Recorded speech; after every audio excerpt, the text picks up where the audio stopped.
Everyone has a right to security of water, energy, and food. But in a world of 7 billion people, 1.1 billion live without clean drinking water, 1.3 billion live without electricity, 1.02 billion are hungry.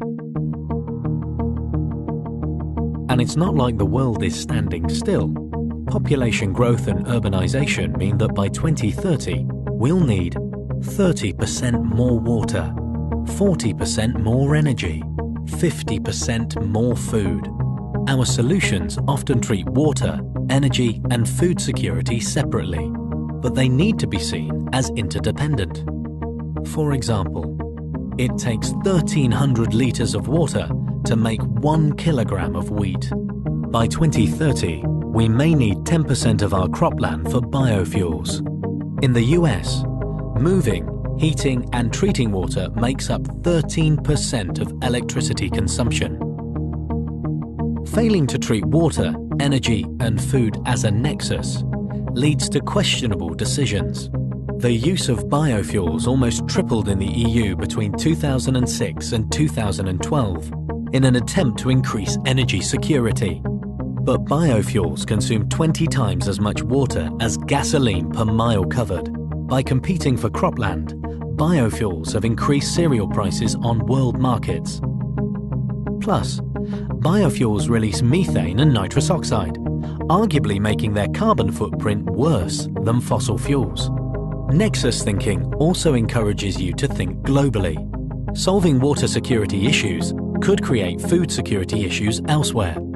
Some developing countries that have leased fertile, well-watered land to wealthy countries still receive food aid. So are all parts of the nexus equal? No. Water security is key. Water is not substitutable or replaceable. We cannot create or grow more of it. Up till now, it is water that has been the least considered part of the nexus. Many countries are extracting groundwater faster than it can be replaced. China by 25%, India by 56%. That's why 700 million people live in water-stressed countries. And 3 billion will by 2025. It is also why many of our methods of producing food and energy impact on water quality.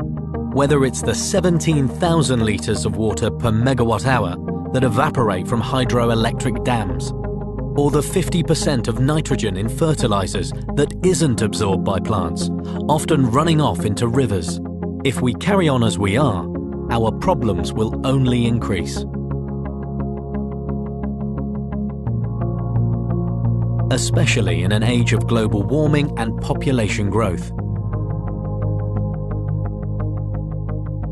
However, if we use nexus thinking, everything changes. Forward-thinking businesses are trying to speed up these positive feedback loops. At SAB Miller, we're generating renewable energy from reclaimed agricultural waste and wastewater. We're working with smallholder farmers to improve their yields. We're reducing the water we use in brewing and packaging our beer and cutting the energy required for heating and cooling. If we all put the nexus at the heart of what we do, our future could be brighter than ever.